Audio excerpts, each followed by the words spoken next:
Hey Rod, how are you?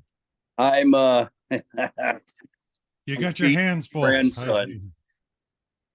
see. Okay, Sweet. yes, I'm gonna end up turning this over to you because I'm gonna be a little bit busy, Sure. if that's all right. Oh yeah, yeah. Do I have to admit people or they got direct access? Well, no, if I have to leave, I'll give you full access as host. Okay. So and now can you manage bringing people to class? Or are you too busy? No, I can handle it. I do it all the time. Okay, I thought so. So if I exit out, I'll put you as host. You'll see it come up. Okay, Terry's trying to get in. Okay, I think I just let her in. Okay, there you go. Well, you got your hands full. We understand these things happen. And he's starving to death. Can you tell? He's going at it hard. Yeah, it doesn't look like he's missed too many meals, though, does it? Oh, Sandy's here. Okay, thanks, Sandy. I can't see who's all in the room. There we go. Okay, I got to start getting my stream up. Okay, I'm going to black my screen out and turn off my volume. Okay. Sandy, if you could just bring people in the room, that'd be great. Okay, got it.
Okay, we're just waiting on the rabbi, right? Can you hear me okay, Sandy? Yes, I can hear you, Dan. All righty. Yeah, I'm watching for the rabbi. I'll admit as soon as he shows up. Okay, I'm live on Facebook and YouTube, and as soon as he shows up, I'll do a quick break in and turn it over to him.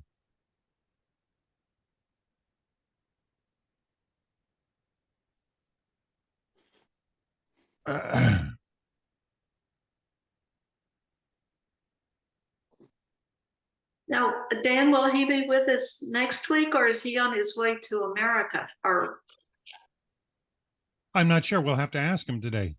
okay.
Nope, I see the rabbi's here.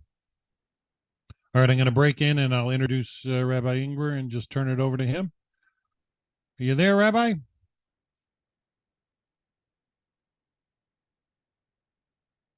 He doesn't have his microphone on. No, I do. Now I do. Oh, yeah, now we got you. Okay, I'm going to just do a quick intro. Hey, good day, everybody. Welcome back to our Working Together series live from the Nativ Zoom room down in Houston, Texas. And we're live with Rabbi Carmi Ingber, and we look forward to hearing what he's got to share today. Always an exciting class. So let's just jump right in. Say hello to the rabbi. Shalom, Rabbi Ingber. You're live on the air. We're going to turn the class over to you, sir.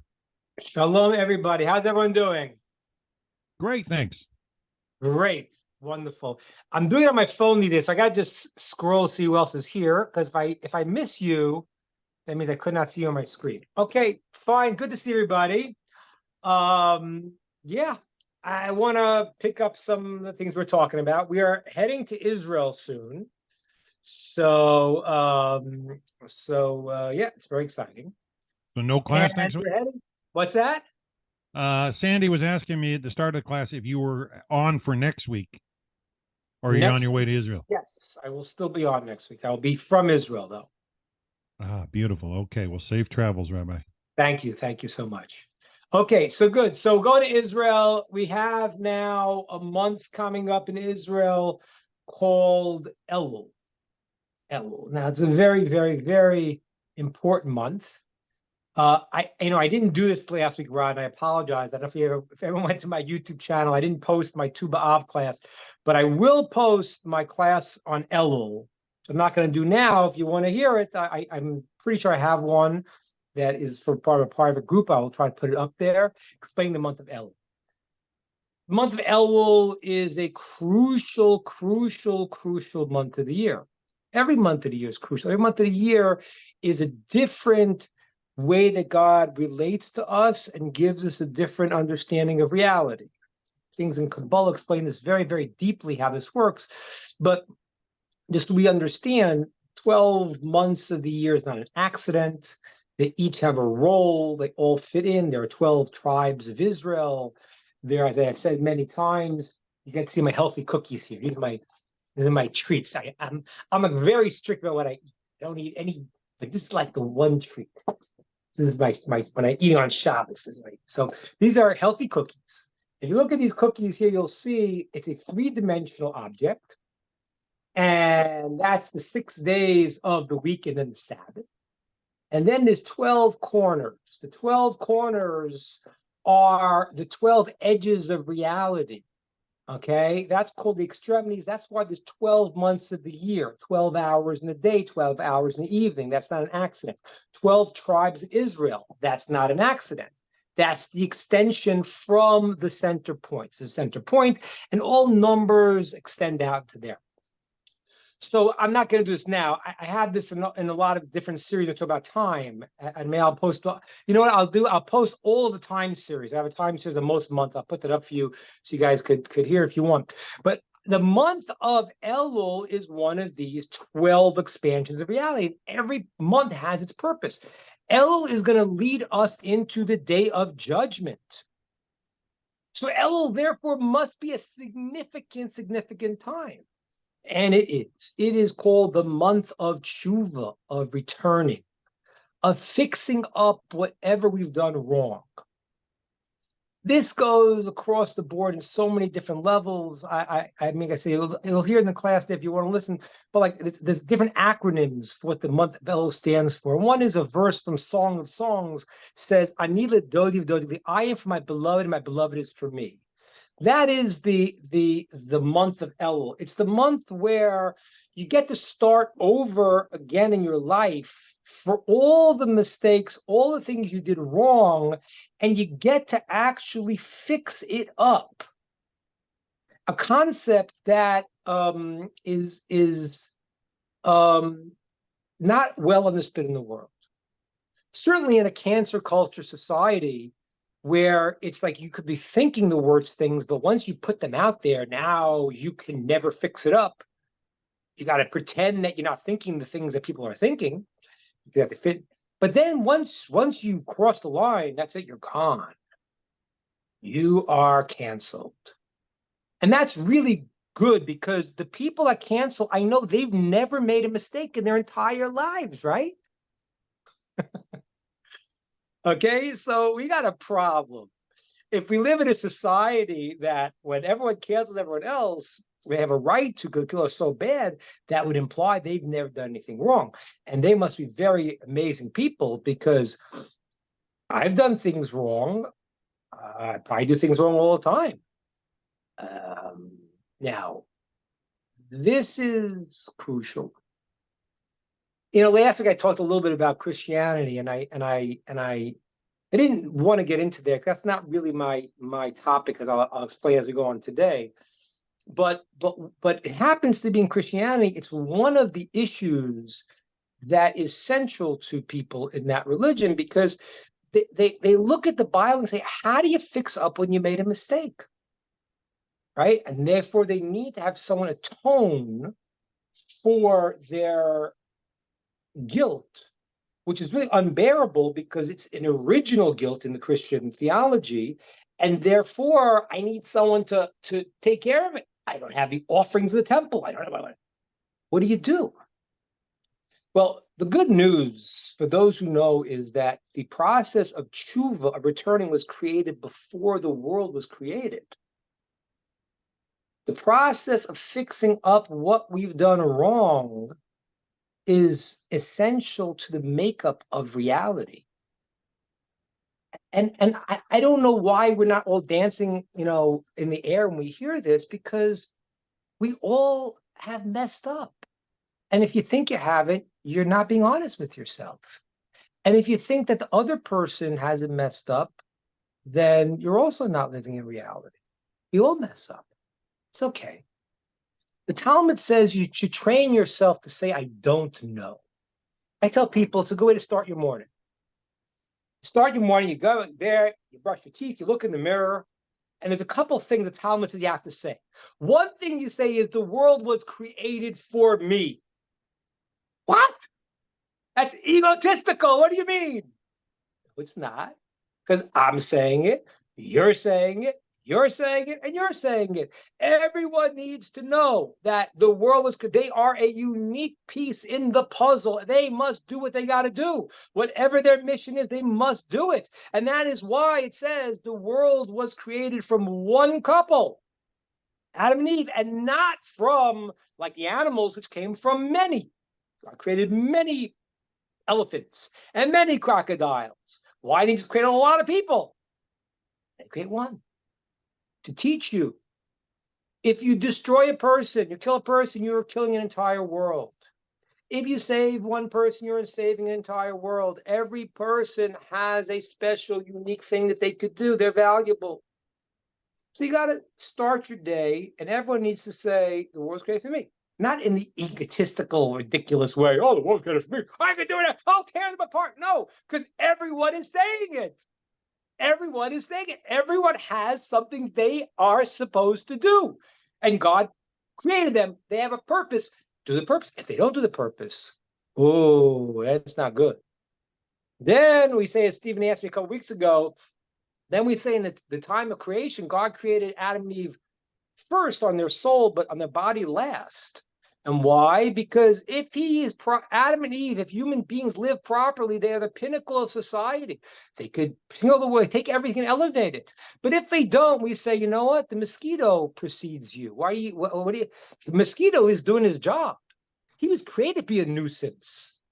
So why don't you tell Bill Gates this before he sprays whatever he's going to spray and change the entire world? Mosquitoes are not an accident. God created mosquitoes too, Bill.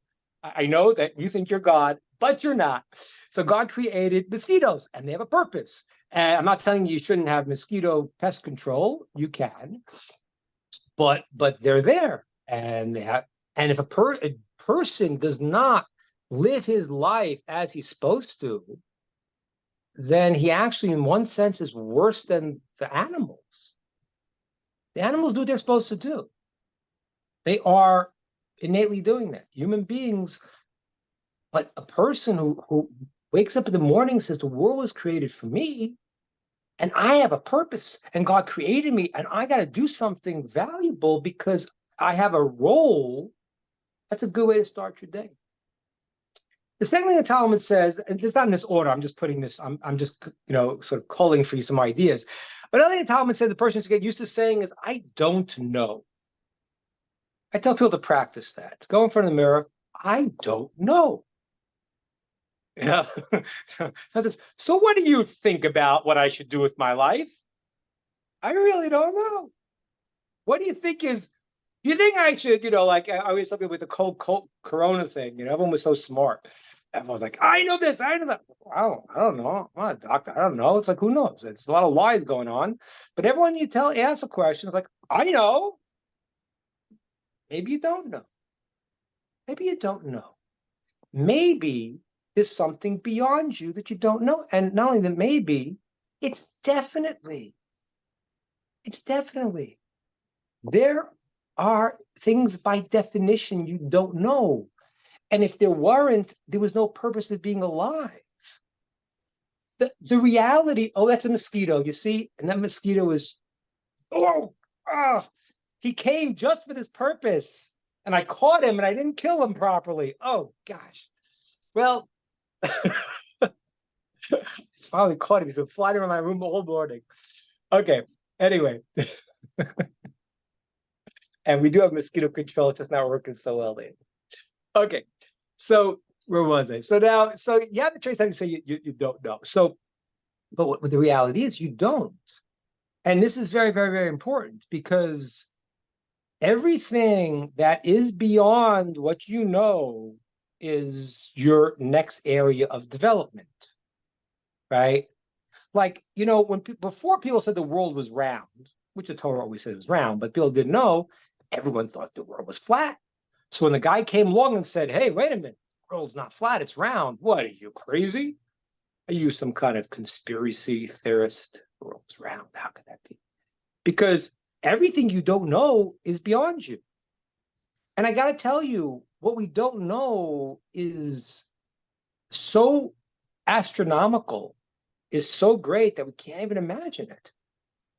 I tell you something, I told you in our kollel in Israel, we're learning Kabbalah, which is the deeper wisdom, and every time I understand one drop, I'm like, oh my gosh, I'm like full of I go, oh my gosh, I really understand so little. And that's the truth. That's the truth. Because as you understand more, so to train yourself to realize you don't know the things you think you know is a good thing to do. Those are two mindsets that we have to really have. One is our value as people, the world's created for me. On the other hand, there's also a knowledge that not knowing and making mistakes is part of a process that has to be in a world where I am meant to grow. It has to be, right? It cannot be any other way. The month of Elul is a month where you get ready for Rosh Hashanah, for the judgment, by fixing up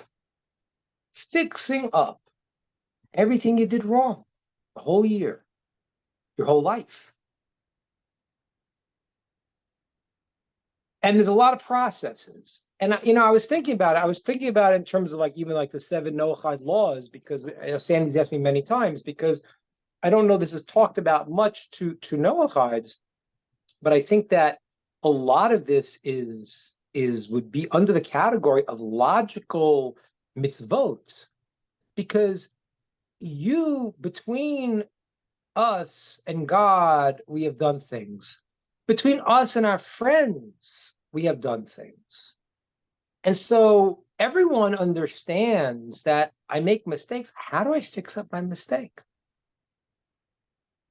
That's what this month is set up for. And that's why the acronym of the month, I said before, is many, but one is Ani, I am for my beloved, V'dodi.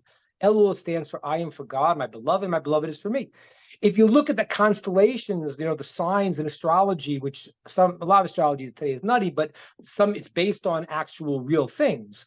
If you look, the sign which is correct is in Hebrew it's called Betula, which in English is called Virgo. That's true. It means the month is Virgo, virgin. Why? Because in the month of Elul, you can start a relationship anew. That's what it means. It's not an accident. It's like, you scratch your head and you're like, wait a minute, let's see what these ancient astrologers say. What month do they have for the month of September, October? It's the scales. Hey, wow, that's interesting. Why is Rosh Hashanah and the Day of Judgment in the month of scales? So you can have people making their explanations, but if you're attuned to with reality, reality is reality. And the month of judgment is the next month after El Tishrei. That is the month of the scales, because it's the month of judgment. It's a month that you have to figure out, where are you? But how do you prepare for that? The preparing for that is the month of Elul, which is the month of Virgo, which means it's building yourself anew and being able to go into relationships anew between me and God, between me and other people. So how do you do this? Okay, so I want to talk today about a little bit about it. I want to start by talking about a little bit how you do this with other people, because there's two different processes. One is fixing up what you've done wrong against God, which is wrong against yourself too, you should just know. As an aside, that's why the English word repentance is like it's a wrong translation. The word is called tshuva. It's translated as repentance. That's not the actual translation. The word tshuva means to return. What are you returning to? What are you returning to? If I'm returning, it implies I was here before, right? The word is not repentance. Repentance is like, you stupid person, bam, bam, bam, I'm punishing, repent. You sinner. That's not what the word is. The word is tshuva, to return. I can't return to some place I was before. So if you're returning to your source. You're returning to where you come from. You're returning to what is your central positive component, that Tselem Elokim, the godliness in you that you're returning to. It's very simple. It's very simple. And it's very, very, very deep, because that's what you're returning to. You have to return. Not that you be something. I mean, many people have never been this their whole lives. But we need to return to God, which means to return to the root of what we are too.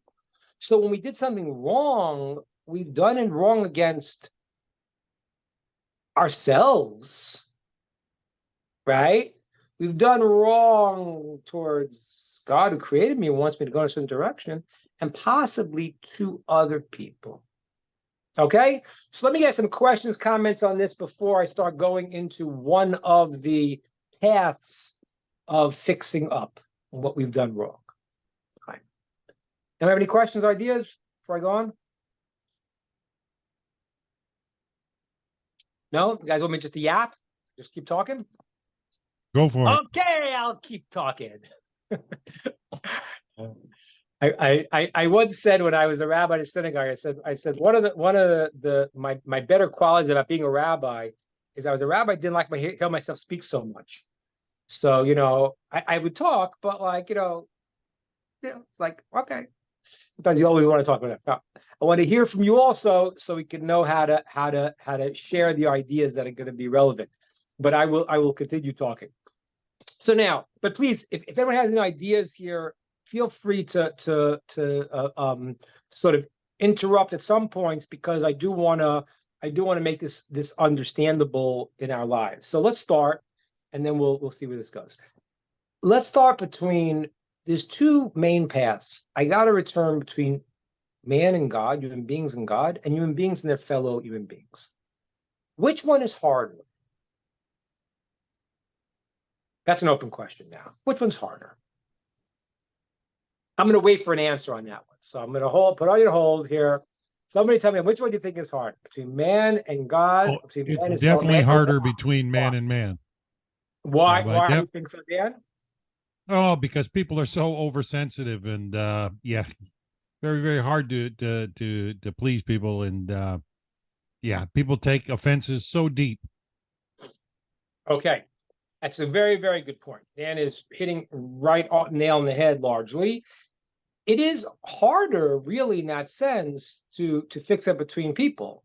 And there's a few reasons. One is, like Dan said, when you sincerely come to return to Hashem, well, he's all compassionate, so you're good if you do it properly.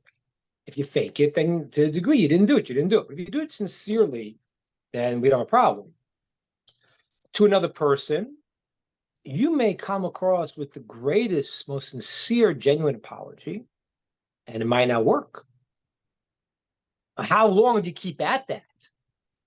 How many times do I have to keep going? I apologize every year to you.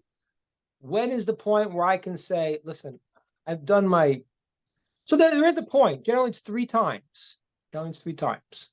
3 times of genuine. Now, genuine means genuine. I have to get what the genuine means. But genuine means if you did something wrong against someone, you really have to find a way to do it. If at a certain point they just are blocked, then you say, okay, listen, you're blocked, and I hope someday you get past this. But I have a right, and I'm supposed to move on.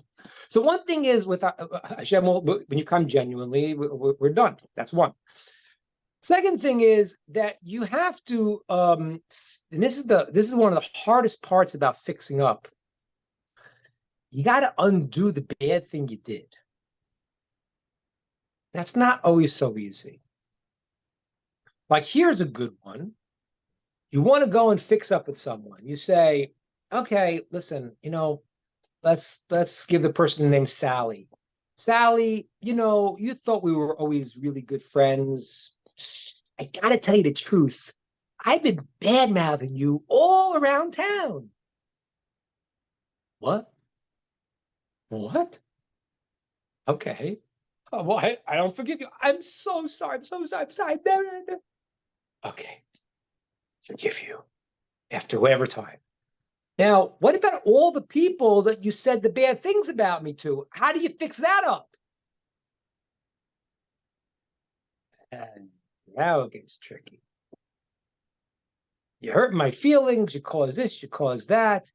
One of the problems and one of the hardest parts about fixing up, and fixing up largely is easy. I used to tell my kids, just know, I used to tell my kids did something wrong, not to another person. They did something wrong that was not in lines with Torah. I would tell them when they were little, I'd say, okay, go into the other room and do tshuva. Go talk to God and do tshuva. They're like, what? Yeah. Go into the room. Think about what you did. Feel bad about it. Admit you did it. Make a plan you're not going to do it again. Those are the 3 steps. The kid goes into the room, feels about what they did, thinks about it, admits I did it. I can't. Gotta admit it.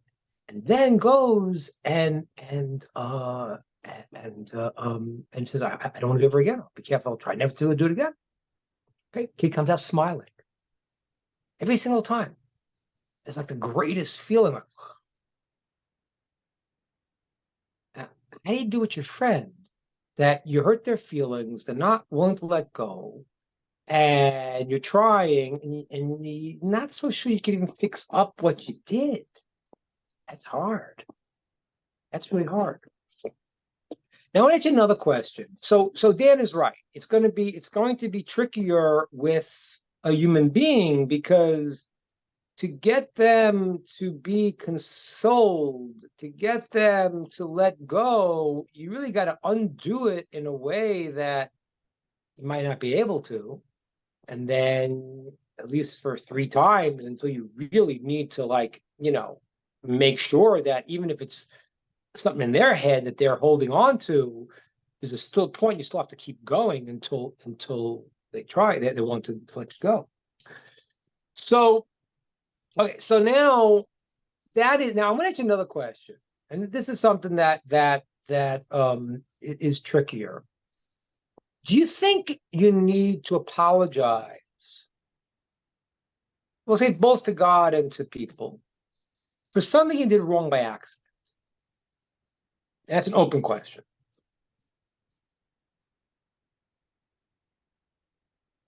Come on, people, let's hear you talk today. I see people hiding.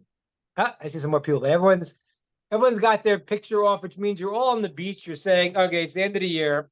I'm gonna watch the rabbi, but I think I'm gonna lie on the beach, I think. Yeah. So what do you think? Let me hear. What do you think? You think that you need to apologize if something was done and did it by accident? Absolutely. Absolutely. Yes. Okay, now you want Shai, you want to tell me why? Why do you think that? Because that person may not have given you the benefit of the doubt, and they may have assumed that you had ill intents, and like, God forbid, they take that to the grave against you. They have no knowledge. Their life can unravel because of what you did, essentially. Like, it Okay, can have great. a lasting effect. Great. 100% Well said. correct. I agree. I agree. I want to add something though, Cheyenne. What happened to the person you insulted is such a righteous person. They do, which is the custom, by the way, that all Jewish people do is when they go to bed, they forgive everyone as they go to bed. That's when we say the Shema, when we go to bed at night, we forgive every person. Not an easy job to do sometimes. Nah, depending on your life, that's not so easy. Sometimes I think I've done it, and then I say, I sort of said I forgive them, but I'm still holding on to something that kind of bugs me still, especially if someone's done something really bad to you. So it's not so easy. But let's say, Cheyenne, the person you hurt was one of these really great tzaddikim, righteous people. So you did something against them by accident, and they are totally fine. They forgave you at night. Do you think there's still any need to fix that up? That's a tougher question. Let's think about that a second. Is there any need to fix that one up?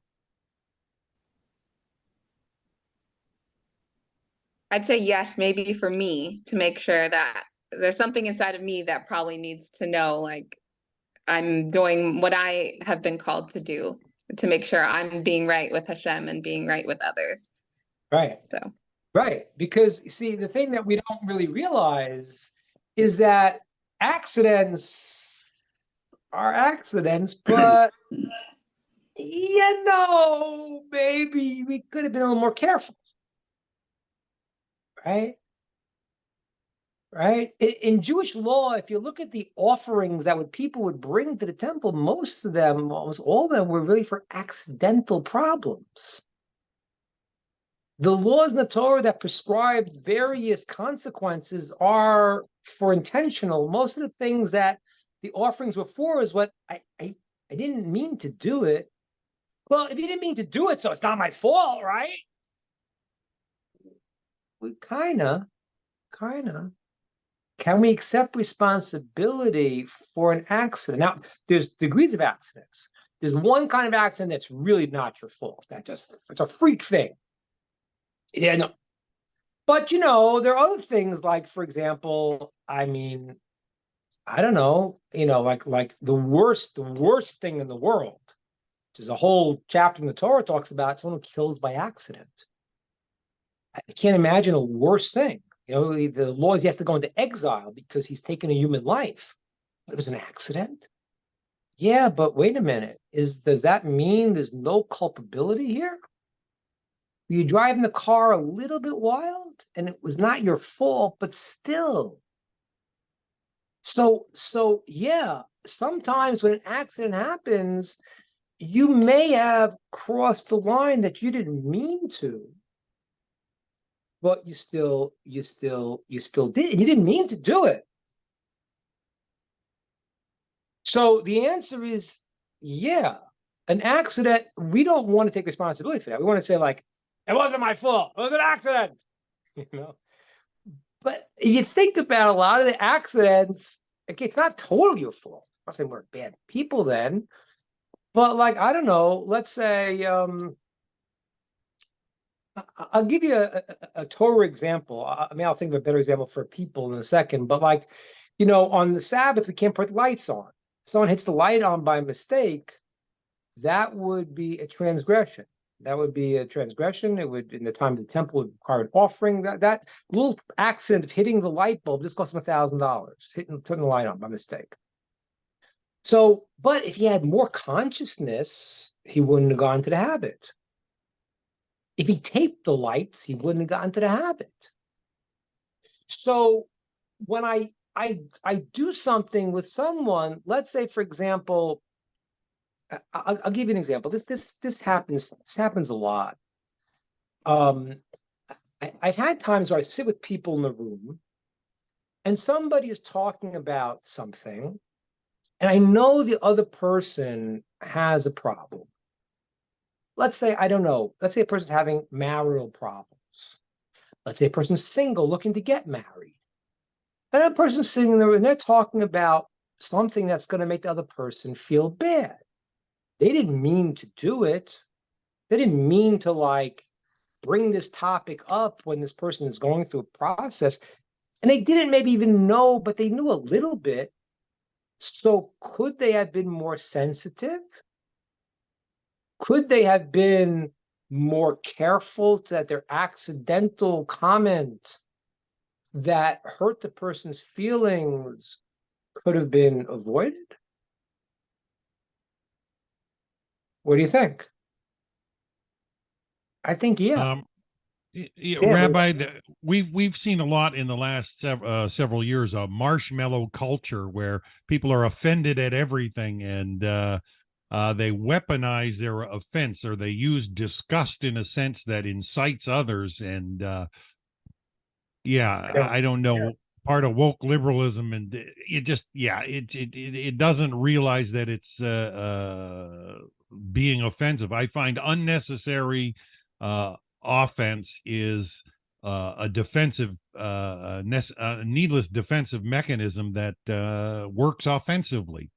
Yeah, I have to qualify that. Thank you, because that's exactly correct. I mean, that's not what that is. That is something entirely different. That is, I want to push on you what my reality is. And when you don't want to live according to my rules, you are a terrible person. Yes, there is a lot of problem. Now, there's times you could be sensitive, but there's times that people are, it's not a point of sensitivity. It's a point of what you're talking about, which has happened in the society, which is that it's turned into a weapon. You understand the difference? I'm sitting with people, and I know this person has an issue. I know they're going through something, and I'm not being considered my friend there. Okay, I should. Now I have another reality where a person says, I want to adopt a certain view of the world. Okay, for example, I view there's no males and females in the world. Okay. That's it. You want to live in whatever fancy you want, you can live in that's the American way. You could think whatever you want to think. So now when you think that you to be insulted when someone else thinks differently and ascribes to their view of the world, that's not a defensive issue. That's an offensive issue. That's an attack. That's a weaponization. That means that I am imposing on you my reality. That's something completely different that people are doing today. And that should not be, again, when there's no reason to go and to offend someone for no reason. But yes, there are situations now where people are making this. I saw the craziest thing today. It's the craziest thing. Did you know that there was a lawsuit by Native Americans against the Washington Redskins for changing their name from the Redskins to the Commanders? Did you see this? I was like, it was the funniest thing. I almost fell off my chair. It was like there was a group of Native Americans that said that, wait a minute, when you said you were the Redskins, we took that as a source of pride. That it was the bravery, it was the Native American, and that they had a part of history in America, and they forced them to change the name. I don't know if you remember that. It's like, right. Because but it was you're never offensive. getting out of it. You're never getting out of it because everyone has their, pushing their reality on things. You're never going to get out of it. So that's something different, Dan. And you don't have to be. You should not be accommodating to that. You should not be. For example, I don't know. Like I don't really hang out with too many trans people, to be frank with you. But if I did, when I make a point in calling me he or she, I certainly would not call them the gender they changed from. I would probably just speak about them in the third person or whatever, because what do I need this stuff? Whatever. I'm not. There's not a conversation. I'm not gonna. You're not coming to me to ask me my opinion. So whatever. So I don't. I'm not necessarily gonna go now. If you have to make a stand on it, if you're voting or if you're something like that, that's something else. But Dan, you're saying a great point. So people are always, and the thing about just because you brought me into a political realm, Dan, which I appreciate, because you guys give me a venue to actually vent sometimes. I don't get, a lot of times I don't have the proper ability to vent in these things. But you're bringing up another point, Dan, which bothers me even more about this cancel culture, marshmallow, whatever it's called. The thing that bothers me more is the hypocrisy. Mhm. That's what bothers me more. I mean, Donald Trump was a guy. He was a businessman. He was doing his things. He was loud. He was this. He was that. And whenever everyone else wants to find the flaw with him, he's that. When they do the same thing, but they're politicians, and they, attack the other one, and you see it's getting more and more bizarre. You're in Russia collusion. Wait a minute. You're in Russia collusion. You're creating fake news. You're saying the virus was made in a laboratory. No, it's not true. You keep looking at it, you're like, the hypocrisy is just unimaginable. And as I said to you before about the cancel culture, because let's say I said something wrong, I made a mistake. They will never let the guy off the hook forever. He has to grovel and this, no. He has an opinion. Maybe he's wrong. But like they do things that are so wrong, but they may have learned the etiquette of what they need to fit into a societal paradigm that they've created. But that's just something they made up. So great. So these are the sensitivity course. Today you could say this, today you could say that. That's not the way it worked when I was a kid. All right, so you want to say this is your new reality and I must abide by it, and you're now righteous because you abide by that reality? So good point, Dan. But so that I don't think you have to. I don't think on that you have to go and to bend yourself into a pretzel. But to be sensitive to someone else when you inadvertently hurt them, I mean, think about it. Think about your family, right? Has anyone ever inadvertently, hurt someone in their family? Of course we have. Of course we have. Yeah, Stephen. What does answering in the third person mean? Third person means it's like, well, I don't know. I've never had this interaction really, but like a third person is like, actually, I don't know if it would be weird. Sometimes when people speak to rabbis, they speak to them in the third person. Like when I speak to my rabbi, I speak to them in the third person. I say, does the rabbi want to? I don't say, hey, to you. You is first person. I is first person. You is called second person. He, or, does the rabbi think, is called third person. So it would be weird. I probably wouldn't say to a trans person, do they think that they, I probably wouldn't do that, but I would just avoid getting into insulting them somehow. I don't know what word I would do because I don't think I've ever been in this situation yet. But I would just would avoid saying you. I don't know. I would probably just avoid saying a pronoun because what's the point? And I'm not, let me be clear. You should not say the wrong pronoun, because that is condoning something that's not true. Mhm. Sorry. Should you say the opposite? Well, depends what you're trying to accomplish.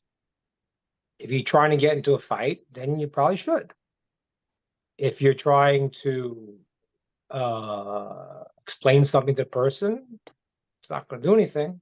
So, you know what I'm saying? You can't use the non-correct thing, because then you are then you're a party to a world view that is not in reality. And you can't do that. You can't go and admit something. A person says to you, right? I don't know. Right? There's no God. You can't say, yeah. So if a guy says, right, there's no male females, you can't say no, because there is. So you cannot act. It's a law. It's a law in the Torah. It's a fascinating law, because somebody asked me this. Oh, I have a judge. He asked me this question. He liked my answer. I have a judge in my synagogue, and he asked me about which topic. Oh, he asked me a topic about the Supreme Court decision about if someone who doesn't want to make a cake for somebody who is getting a same-sex marriage. He asked me what I thought about that. I really hadn't given it that much thought, but I gave him what I did think was a Torah answer. And I think the Torah answer is very important here, because it's actually very different than both answers. So I'll tell you what I think the Torah answer is. The Torah answer is that you should not and cannot do something that is proactively counter to what is true. Therefore, to make the decoration and say, congratulations on this and this thing, it's very wonderful, that you shouldn't do, because then you are being forced to say something that is counter to your belief of what is true. However, to make a generic cake that the person will take and write on a happy marriage to Joe and Tom, that's not your business. You're not going and actively condoning and admitting to something being correct that you know is incorrect. But what he's going to do is his business. If I make a cake and he wants to write on it, I'm a baker, and they're saying bake a cake, and I bake a cake, and they want to write on it what they want to write on it, that's them to do. I'm not proactively doing that. So a passive action that I do, you need to do that in society. Well, I'm going to say, okay, you know what? I don't agree with your beliefs, and I'm a plumber, and I say, hey, come and fix my drain. You say, well, your beliefs are against mine, and therefore I can't fix your toilet. I mean, this is insane. It's like that. The country would not function. It's not appropriate. And that is Jewish law, by the way, that for the sake of peace, there is the concept of when I'm not proactively assisting the sinner, then I do that because I am a person of peace in the world. When I am proactively assisting in an act that itself is a problem, I cannot do that. I will be dishonest to myself and to my values, and therefore damage myself and the world, because I am not being honest to what is true, what I know to be true. Does that make sense? Yeah, thank you. Yep. Good. All Yeah. right. So good. So now that we've accomplished the things I wanted to talk about in terms of, and I'll give it to you fast. So like the basic process of fixing up in a relationship, and this is the basic process of returning to God, is to regret what I did. That's the first process. I think I did the wrong thing. I regret it. Second, I admit it. because that's a very different step.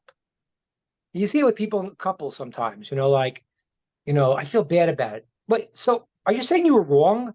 I didn't say that. I didn't know. I got that made them better. I didn't say I was wrong. Say you're wrong. It's not gonna kill you. You're wrong. And then I make a plan that I say I don't want to do that again. This is how I'm gonna try not to do it again. Now, when I deal with people, this is the biggest problem that you have. So with people, they can be insulted and you have to get them and you got to fix up what you did wrong. But there's another problem I want to ask you about. Let's say you did something to someone and in the reality of the situation, you're maybe 3% wrong and they're 97% wrong. You ever have that? I got upset and I yelled and I shouldn't have yelled. But, you just, whatever, you just smashed my car for no reason. You weren't allowed to take it and you took it and you went, and so I was wrong 3%. They were wrong. So a person who's wrong 3% apologize to someone who's wrong 97%. That's a hard question. No, I would be the instigator on my side to correct the problem. I mean, I'll be honest with you. I know you don't want to talk about it, but because what I learned in Christendom is I would reconcile everything until I made it comfortable with the other person. I'd have to sort of, yeah. Well, I'm not sure what you meant by the Christian thing. We'll get to that in a second, but the reality is that is what you're supposed to do.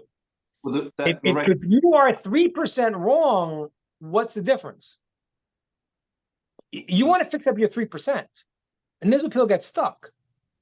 Because they're stuck because the other person is mostly wrong. And so how do I apologize for anything? They didn't apologize to me. yeah. Well, some people don't apologize. What's that? Some people just don't apologize. That's right. And I have a series on this, and I do this in one of the 7 mindsets. That's the 4th mindset, which one day we guys will do it together. We'll talk about it. But one of the things there is I talk about is that I'll give an example. I had this woman, and I mentioned this in the video there. I had a woman who was had a very bad relationship with her mother. Very bad relationship. Terrible. And she's telling me about her relationship. And I look at her and I go, your mother's 8 years old. She goes, what are you talking about? My mother's 62. I said, no, she's not. She's 8 years old. The woman thought I was going out of my mind. What do you mean she's 62? I said, no, I hear exactly the problem.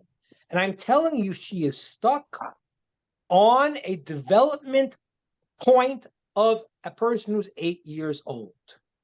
She looks like a full adult, and you've experienced like a full adult because she's been your life the whole time.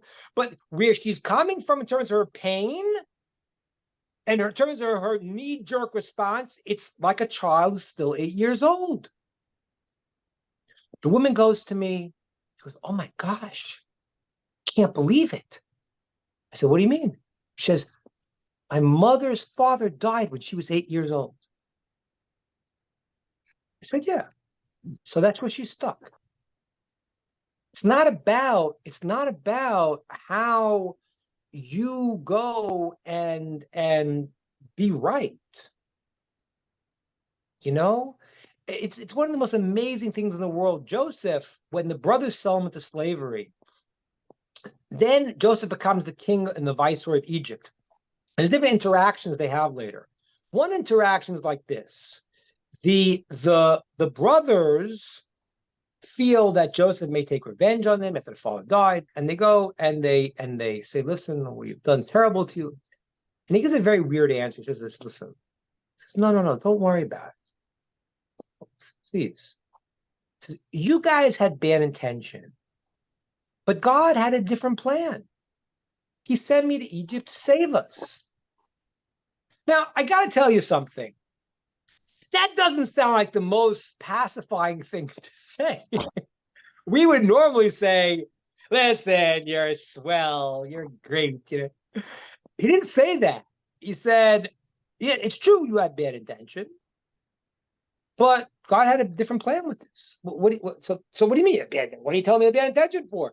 The answer is he's saying, this is not a dance between you and me. I forgave you. I'm past this. You're stuck, whatever you're stuck in. This is your mistake. It's fine. But that's between you and God. I'm okay. I could let go. Once I let go, once that woman looks at her 62-year-old mother and says, listen, you know, she tried and she was stuck in this and that, and whatever, I let it go. So at that point, right? So at that point, when that becomes the concept, I let it go, then I'm not angry with the person now. And if in a relationship I've done something wrong, They can't see I you. can say, here the person's not getting it, but I can apologize for what I did wrong. Okay? That makes sense?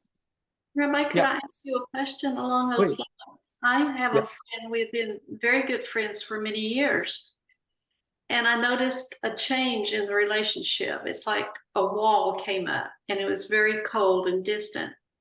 And I kept thinking back and back, what have I done? What did I do? What could I have done? And I couldn't come up with anything. So I finally asked. Good. I said, you've been a valuable friend for these many years and something seems different. And what can we do? What can I do? And the Right. response was, nothing's wrong. You didn't do anything. And that was it. So how many times, but the relationship is not what it was. So how many times do I keep pursuing, trying to find what it is, or do now he said nothing, I didn't do anything. Do I let it go now? So this is called the southern part of America's problem, bless your heart, where you don't exactly want to tell people, you know, when I got to the South and I understood bless your heart was another way to say drop dead, I was like, oh, I didn't know that. I thought they were saying to me, bless your heart. Bless his heart. So people don't want to actually say, they don't really want to say what it is. Now, the question is why? I don't know here. The rule, again, to apologize is 3 things. Again, but people have, the rule is also you're not allowed not to say it. I happen to like the South, by the way. I gave up my, when I got here, I gave up my New York citizenship, even though there's no such thing. But I said, I like the South. I don't like, you know, I'm a Southern boy in many ways.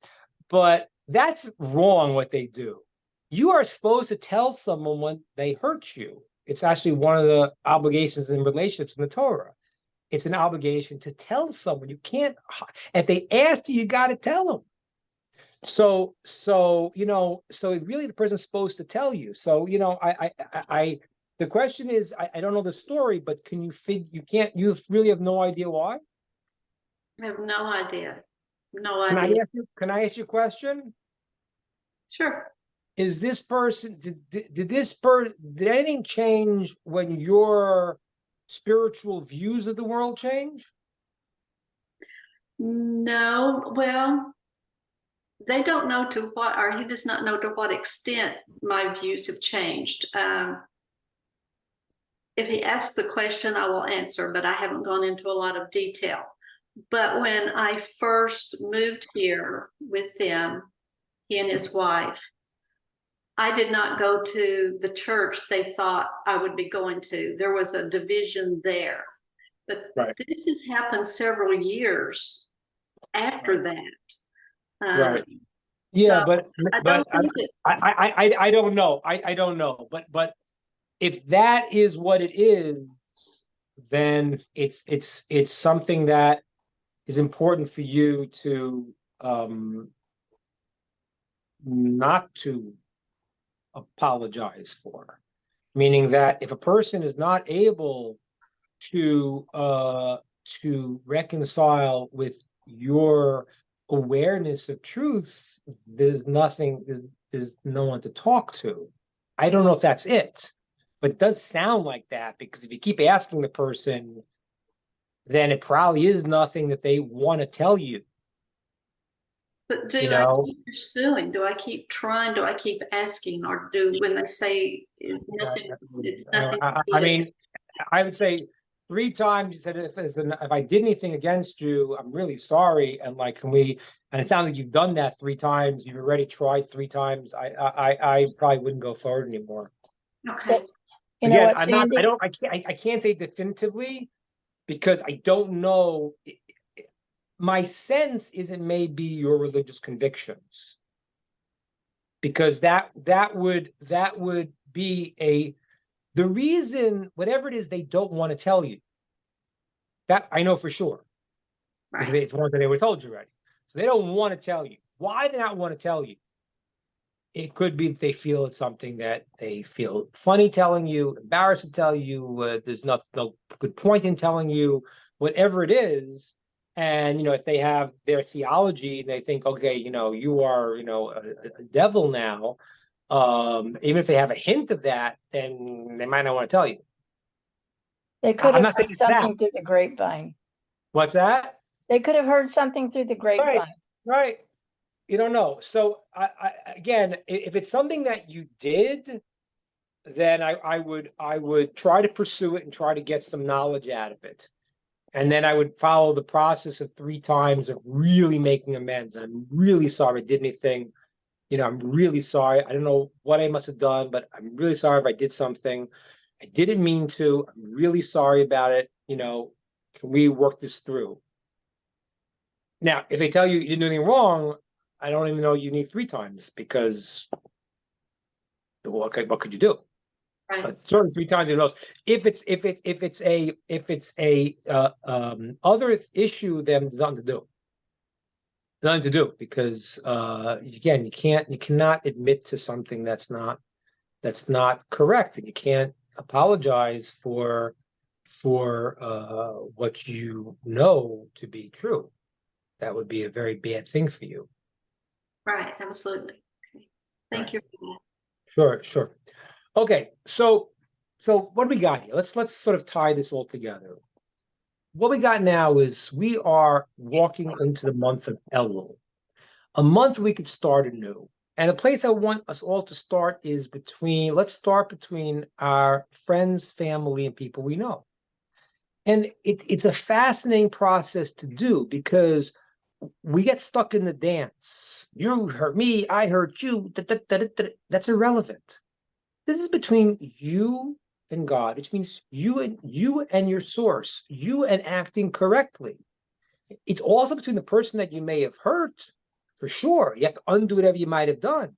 But even if you're 5% wrong, don't be embarrassed to say, hey, I'm sorry. And if it was an accident, yeah, I'm sorry. Okay? Does that make sense so far? Okay. I want to follow up on something that happened last week. So I'm going to make this into just to understand a little bit also. I want to apologize publicly to one of our members here.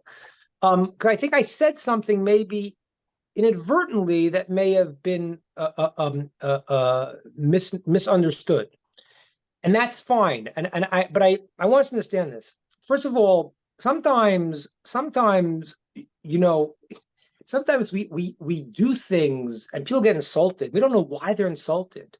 And sometimes what we have to do is we have been negligent in a relationship, right? So maybe like people are more sensitive. Why is my wife so sensitive? Well, maybe because you haven't said I love you in like 10 years. It's like, what do you think? So first of all, is Rod here today? He's muted, so I'm assuming he's not in. No, he's looking after his grandson there. Okay. But I first He want may be listening. I want to reach out to Rod and to Dan. I want to give them public thanks for the dedication that they put into this whole process. It's really, really important. It's really, really important. It means that a person goes and says, not only do I think the truth is important to me, it's important for the world. And I'm willing to actually put time and energy to make that happen. So I want to give public thanks first to Rod and to Dan for sort of promoting Torah to the world. It's an awesome thing.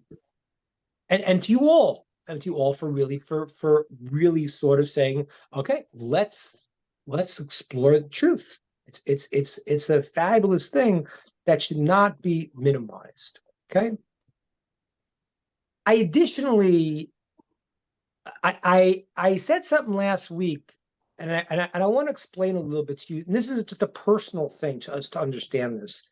In terms of, I mentioned my I mean, a good friend of mine, but I met Tuvia Singer years ago, and I mentioned Rav Tuvia, and he's a wonderful person, and I want to share with you something that I think is great about what Rabbi Singer does, and why I don't do it. Why I think it's great what he does, and why I consciously decided that's not what I'm going to do. And I spoke to him about it. Now I want to explain to you a little bit. Everyone in life is exposed to various things, right? I went to American colleges in the 80s. You know, my rock and roll knowledge is extensive. You know, and I would never wish this upon my children, you know, but that was the life that Hashem wanted me to see. And I saw certain things, and I can relate to many people in the world because that's where God put me, where I had to be. Right? Does that make sense? Yeah. Understand that?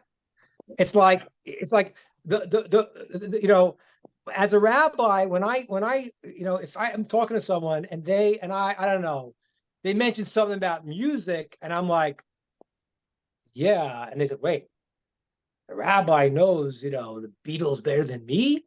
Okay, Beatles are kind of old, but you know, like, wow, he appreciates it. Like, so, like, I'm coming from a place that I could, you know, a rabbi who grew up in, the Haredi areas of Jerusalem, that's not his world. You know, and you know, it's not a question of regretting it, it's a question of understanding where God puts you and why. You know, I made a calculation when I got to Israel when I was 21 that I knew over 600 songs by heart, including Bob Dylan songs that have 20 verses. I knew them by heart. And I was so upset. I said, if I knew that much Mishnah, that much oral Torah by heart, you know what I would know? I was actually happy once when I started forgetting some of the words to the songs. I was like, okay, at least I can say, if I remember all the Mishnahs, I started forgetting that what I grew up with, you know. But that's what I got. It's not an accident. That's what you get exposed to, and that's what you have to do. In this week's Torah portion, it's amazing because in this week's Torah portion, I have everything I need to answer, not to get involved in anything that is thoughts and ideas that are outside the pale of truth. It's everything in this week's Torah portion. It's unbelievable. Everything. You have the law of a false prophet, person who's dreamed a dream, and it says he could, even if he does miraculous things, if he comes and changes one aspect of Torah, it doesn't matter. He did witchcraft, he did this, he did that. It doesn't make a difference. God told you he can't change. And this prophet, so-called false prophet, could come along, and he could do miracles. Even if he does miracles, it means nothing. God said that. It's a complete contradiction. You can't go anyplace. And the verse says right before, nothing from the Torah could change. Not one law in the finest detail could change. And even if a guy comes along and says, and he does miracles, he's a false prophet. I don't really need anything else, because I can't imagine a thing clearer. If you say God wrote the Torah, you call something Old Testament, you got to read it. And when it says it could never change one iota, and even if a guy would do miracles of miracles, it would mean nothing. I got no reason to look any further. Now, years ago, when I spoke to Ratovia Singers, I said to myself, listen, I teach, a lot of Jews, a lot of things for Jews to bring them and connect them to the Torah. I said, I'm wondering about getting an expertise and reading into the Christian Bible. And he said, listen, you're going to feel on a visceral level not good with it. And he, as a very noble person, has gone into a place that a Jew does not need to be in. Doesn't sit good with a soul that has not, experienced a departure from truth. Do you understand what I'm saying? Just like, I don't know that, like some of the things that I was exposed to as growing up as a modern American kid, that I would want my kids to be exposed to, but I was. And therefore, within that reality, I gotta find a way to use that for a better purpose. Those of you who grew up in a Christian reality, you will have knowledge. You will maybe have I don't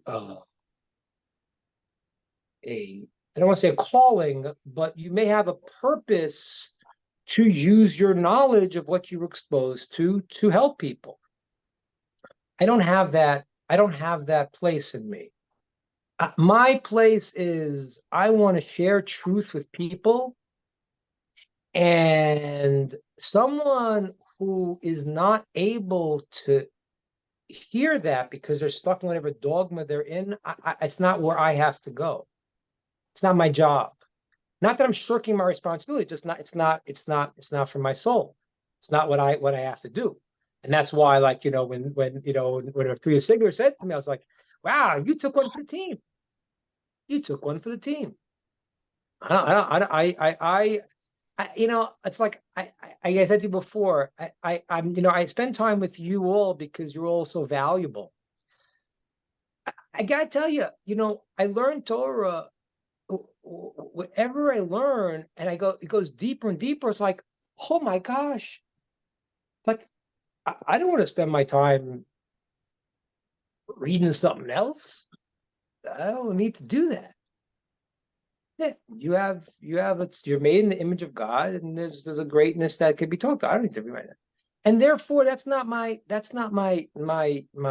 role. That's what I was trying to say last week, and I may have been curt with it a little bit, because I know that Rod and Dan, they both have that ability and that role because they come from a society, certain society. What I want to do is I want to share truth. I saw some. It happened to me in this week's parsha also. It really was amazing. It was marching this week's parsha, this week's Torah portion. It says, like, it's hard for people to get rid of what they were told from their forefathers. You just can't do it. It's hard. It's hard. You were told Santa Claus. Now you all found out the secret. But okay, whatever it is. The guy was raised this way. He was told this thing. It's hard for people to pull out. It doesn't justify. Everyone's got to come to truth, but it does make you understand that people may be stuck in what they're stuck in, and that's not my area. I want to, those who want to hear truth I want to be able to share it with them. And I'm not looking to fight. I'm not looking to yell. I'm not looking to, I don't need to. It just doesn't take up, it's not in my bandwidth. And I don't want it in my bandwidth. I made a decision years ago. Rabbi Tuvia Singer took on for the team, and he learned those details of things that were, aberrations and this and that and counter to what was the truth of Torah. He spent time in there and didn't spend time in other aspects that he could have, because he felt that he was going to help people. And I think it's a noble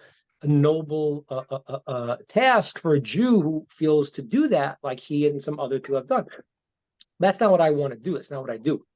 What I do is to share truth to those who want to hear it. Those who don't, I don't want to get into a fight with you. I don't want to talk about your religion and this and that. I don't believe in religion. Religions, there's no such thing as Jew. There's no such thing as Noachai. There is truth. There's God who created the world, and everything functions according to this system. And everyone in the world has commandments they must do. And people that are descendants of Abraham have 613 commandments. People that are descendants of Noah, who's everyone else in the world, have 7 commandments they have to do. That's the reality. There's no religion. I'm not arguing religion. There's no point in arguing religion, because no one wants to hear. What are you arguing? Who are you arguing with? Is the guy? So now, again, there is a place for those, for experts, people who do these things, people who have come from Christian backgrounds, who therefore may look at your own mission in life and feel, wait, I was exposed to these things. I must be a representative to discuss things, and I commend that. I don't disagree with that. That's why I want to apologize if I was last week, if I gave an impression that I disqualify that in any way. I don't. God forbid. I think that's crucial for everyone to go and to understand. If God puts you in a certain reality, that is your life circumstances. It's called your mazel. It's called, there's no word in English for it. It's my book in chapter 2. If we do a semi, but it's the circumstances of your life that you have. That's not an accident. That is set up that way. There are circumstances of your reality that God gives you, that from there you are supposed to do your mission in life. And I commend my friend Tuvia Singer for doing that. I'm quite happy that I did not take that path, because I just don't want to. I tell you, it was a funny story. One time I was coming back from America, and in Israel, I was coming back to Israel, and they have these vans that pick up people from the airport and take people back. So there was a guy, a Hasidic Jew, a Jew with side curls and Hasidic Jew, very religious Jew. And I'm also a very religious Jew. He's not more religious because he has cycles, but he was of that group. And he was standing by the van that people were going into, and he was calling because we needed one or two more people. So he said that you're going to Jerusalem. So I said, yeah. So I get there and I see what happened. So what happened was there were 2 seats, and one, he was waiting for me to go in first, and he was going to sit next to me. The 2 seats was a priest, and then this very scantily clad woman. So he's figuring, I'll go sit in there, and then he'll sit next to me.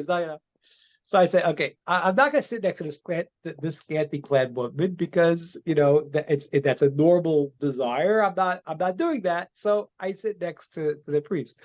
So at some point, I don't know. I first engaged him a little bit in a conversation, and then he started talking to me, and I was like, you know what? I'm like in the Holy Land. I said, no thanks. Let's stop. I just didn't want to do it.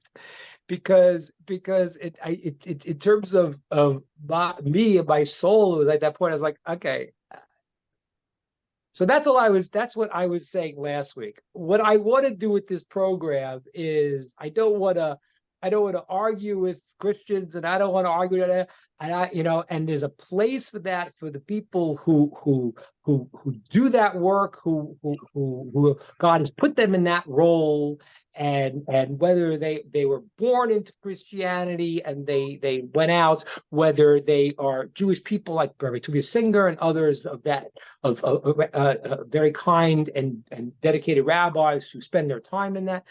What I want to do is I want to share truth. I want to share Torah. And I don't want to argue with anybody. I understand people are stuck and they can't get out of the things they believe. And I don't, it's not my job to try to convince them. I don't have an obligation. I don't be a light unto nations to share truth. And I welcome everyone who is there. So I want to apologize publicly, because if you hurt someone publicly, you got to make sure. I may have said things that may have been curt, and maybe it sounded off to Ra or to Dan, who are people who are of great caliber, who are sharing ideas from where they're from. I didn't mean it in such a way. I meant it in myself. That's not my goal. That's not my job. For me, the Torah portion this week, and how everything God moves the world exactly where it has to be. This week's Torah portion is every anti-missionary thing I would ever need my entire life. And it's as clear as a bell. There's nothing else that I need, or honestly, people of sound mind and logic are willing to think would need either, but that's not my problem. Those who want to hear, we can talk logic. Those who don't should be well, and God should direct us all in the right path. All the best, everyone. Any questions, comments, ideas? There is one thing. Like I'm into my 3rd year as a Noahide, and thankfully I've learned to subjugate the Yetzer Hara. So I'm now living in this kind of Yetzer Hara, and I'm doing very well. But the one thing I did learn about a lot of tshuva, I can't explain what I've come out of, but I've gone through a lot of tshuva, is that action after the tshuva speaks more than just confessing the tshuva. Right. That's right. That's why there's 3 steps. Yeah, And the because 3 steps. Watch the 3 steps, Stephen. 3 steps like this. Yeah. There's 3 parts of a human being. The internal spiritual mechanism called the mind. There's a speech where the mind comes out into an ethereal world. And then there's the action. Those are the 3 parts of a person, called mind, speech, and action. And the tshuva process is all 3. I originally regret what I did. That's my internal mechanism world. I have to verbalize. I got to bring it out into reality. Then I need to put it into action, undo what I did wrong, and not do that anymore. That's the action. You can't do it without all 3. Right. No cutting corners. Try without all 3, you're going to fail, because if you do the action, but you don't regret it, then how long can you keep the action going? If you do the action and you do the regret, but you never admit it, then you're going to rationalize to yourself why you really were never wrong in the first place. And then you'll stop doing it eventually. It will require all 3 dimensions of the human being. Very good point. But it's taken, it's taken really 2.5 years to subjugate the Yetzer Hara, and now sort of leaning the Yetzer Hara, and just completely, like, my supplication is I'm just grateful and thank you, because the thing is, you've got to be very decisive. If you think for a minute that you're over a problem just around the corner, you could be prone to slip. Right. I have to be so decisive. But That's thankfully, right.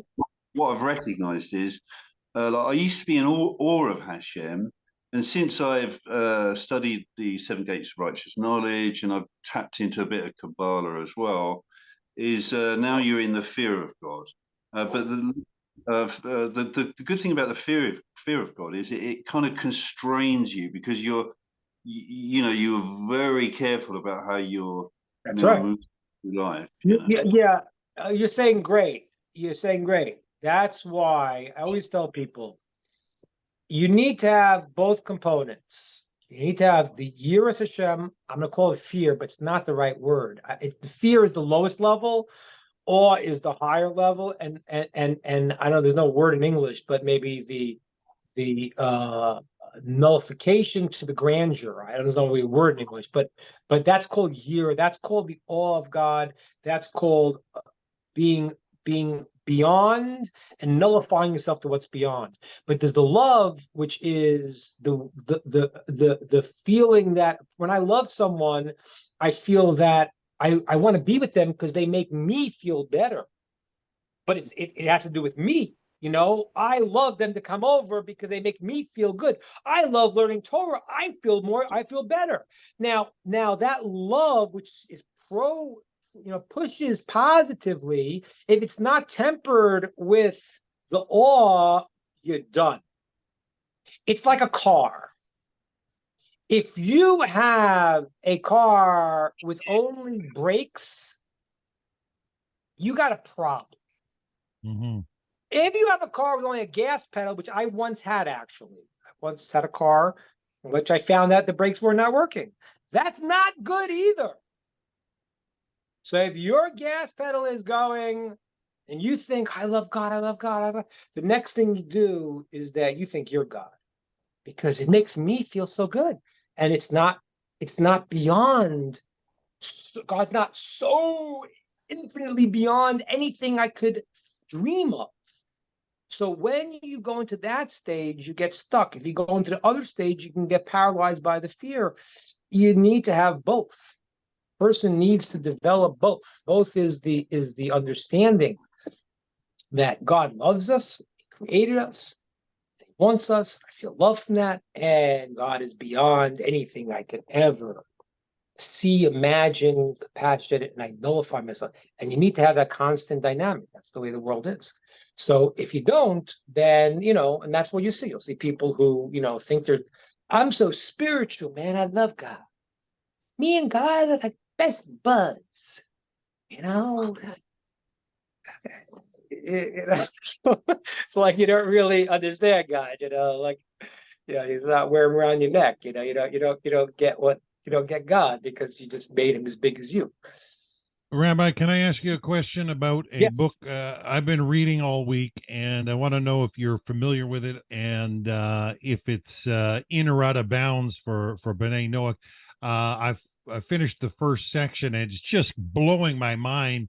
It's called Sefer Halkarim by Rabbi Joseph Albo from the 15th century. It's Yes. just amazing as far as understanding some of the Jewish principles, and it's blowing my mind. I got through the first stage; it just answered and filled in the gap for so many questions. I don't want to be reading something that's out of bounds. I find I'm getting into the second sections, getting into more detailed material, and I don't want to be out of bounds. So I find too many. I would have to go through the book again to know in terms of the lines. The Sefer Ikrim is a fundamental work on the Jewish principles of belief. I'm going to give you this is a long class. I'm going to give you in about 30 seconds. There is no book. The Torah does not give you the beliefs of Judaism. There's 13 commandments. There's the whole system, and you can't basically say one thing is off. If a person says one thing I don't believe, then they don't believe in the system because the system is divine. It's not like I'm always amazed by people who believe in that the Bible is inspired or whatever it is. Like why would you dedicate your life to something that's not like really what God said? I don't understand. But if a person changes any of the commandments, then they have broken away from the fundamental understanding of what Torah is. So the Torah does not list for us the fundamentals that when a person breaks away from these beliefs, it's a new religion. Maimonides codified them into 13. Now, the truth is, the book of Sefer Ikrim by Yosef Elbo really is the same 13 principles as Maimonides, but it boiled down into 3 roots. Mm-hmm. That there is God, an omnipotent, beneficent creator God. 2, he gave a binding and lasting Torah. 2, Divine revelation. Yeah. right? With all those things cannot be changed, all of those components. 3, there is consequences, reward and punishment for actions. Correct. Those 3 principles are really the 13 that Maimonides goes through. Maimonides just goes through in greater detail. So, for example, Maimonides, when he talks about the belief in God, one of the beliefs, he talks about how God cannot be a corporal image. God cannot be physical. Oh, it's infinite, makes not physical. Like, no, you don't understand, because you're stuck in your little reality. You understand the world this way. You don't understand that is not the definition of God. And you know, the question, can God do this? Can he put himself? It's like, can God make a rock he can't pick up? Well, I know we had that deep philosophical discussion when I was 18 years old after a few beers in college. I know I had that discussion, but it's not really the question you think it is. Can God make a rock he can't pick up? Well, when I was 18 years old and I was sitting with my friends, oh, wow, so deep. It's not so deep. Why is it not so deep? Because Impossible question. Yeah. why is it? Because you live on Earth. You are in gravity. There's weight. This same question, if you were in outer space, would be nonsensical. Could God make a rock you can't pick up? There's no weight in outer space. You're only asking the question because you are stuck in your little world. You think you understand God.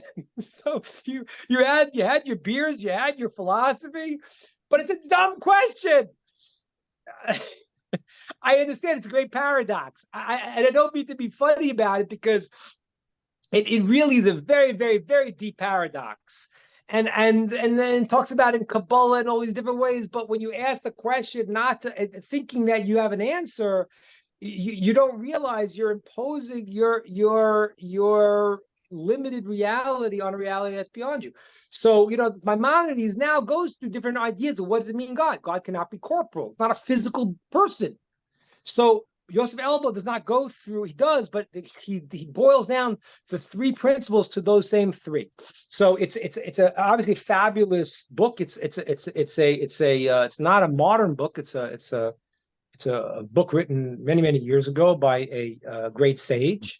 500 years ago. Yeah. I just have to go through exactly to see for Noachides, but I would think it's principal things that are probably relevant to everyone. Mostly, I don't remember, but mostly I would think, yeah. I mean, he may go through some details, and he wrote it for Jews. So I don't know if he, you know, if he will define any differences, but I would think on the surface it should be all right.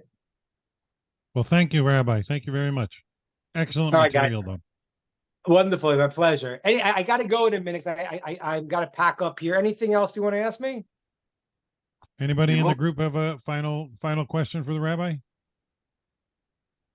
Yeah, what's the color code of that green color you got on the wall behind you? Is it good or bad? I don't know. It's nice to see some color everywhere you go in these apartments. They're all white now, so I know, it's funny. People come to my house and look, you know, we people stay in my house when we're gone, and that, but like the real estate people are like, you got to paint everything white. I'm like, your house is so like homey. It's like got these colors, and it's like, yeah, we're from a different generation. I like some colors, some hominess. You know, it's not too fancy, but it's nice. All right, guys, great seeing you all, and enjoy. And So we're on for next hopefully- week, Rabbi, but you're going to be in Israel, right? I'll be in Israel. I'll be at the same time next week, and we'll continue with the month of Elul a little bit as we get ready for this change and this dynamic of growth that we all have to go through, and hopefully get to where we should be. Well, thank you so much, Rabbi, for everything you do. Just know how much we really appreciate you sharing with us. It means a lot, and I know a lot of people enjoy it out there. So Safe travels to Israel, and we look forward to seeing you next week, Rabbi. Thanks. All the best. Bye-bye. All right, folks. So we're going to sign out of our Working Together series for today. We will be back next week. Rabbi will be in Israel. Look forward to that. So we'll see you the same time next week, though he will be in Israel. That's going to add another. So you're talking 11 p.m. in Israel for him. Yeah, excellent. So till then, have a wonderful, wonderful week, everybody. Bye for now. Sandy, I just want to say goodbye to, well, she's gone already. So, okay. Okay, guys, we'll see you later. Shalom, shalom.